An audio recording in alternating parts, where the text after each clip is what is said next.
உலகம் முழுக்க இந்த ஸ்மார்ட் போன்களுடைய பயன்பாடு உச்சத்தை தொட்டிருக்கக்கூடிய இந்த நிலையில் ஸ்மார்ட் போன் இல்லாத ஒருத்தங்களை பார்க்குறது அப்படின்றது ஒரு அரிதான ஒரு விஷயமா மாறிடுச்சு.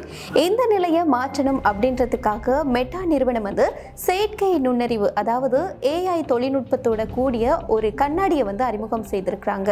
ரைனோ ரூஃபிங்கிடமிருந்து ரைனோ பிரீமியர் ரூஃபிங் தீர்வுகள்.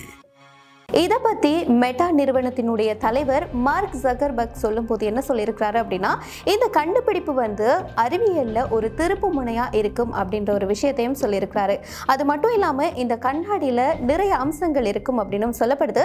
அந்த அம்சங்கள் என்னென்ன அப்படின்னா, இந்த ஸ்மார்ட் கண்ணாடிகள் ஸ்மார்ட் போன் பயன்பாட்டை குறைக்கிற நோக்கில் வடிவமைக்கப்பட்டிருக்கதா சொல்லப்படுது. இதில் 12 மெகா பிக்சல் கேமரா, மெப் வசதி, புகைப்படங்களை பார்க்கக்கூடிய அம்சம், அதே போல் வாட்ஸ்அப், இன்ஸ்டாகிராம் போன்ற செயலிகளை பயன்படுத்தக்கூடிய வசதி என எல்லா விதமான அம்சங்களும் ஒருங்கிணைக்கப்பட்டிருக்கு அப்படின்னு சொல்லப்படுது.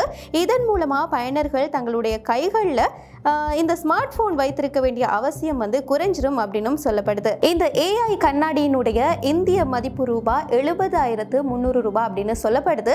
அது மட்டும் இல்லாமல் இந்த செப்டம்பர் மாதம் 30ஆம் தேதி இந்த கண்ணாடி விற்பனைக்கு வர இருக்கதா சொல்லப்படுது. இந்த ஸ்மார்ட் கண்ணாடி ஸ்மார்ட் போன்களுக்கு மாற்றா இருக்குமா அல்லது கூடுதல் ஒரு சாதனமா இருக்குமா அப்படின்றத நம்ம பொறுத்திருந்து தான் பார்க்கணும்.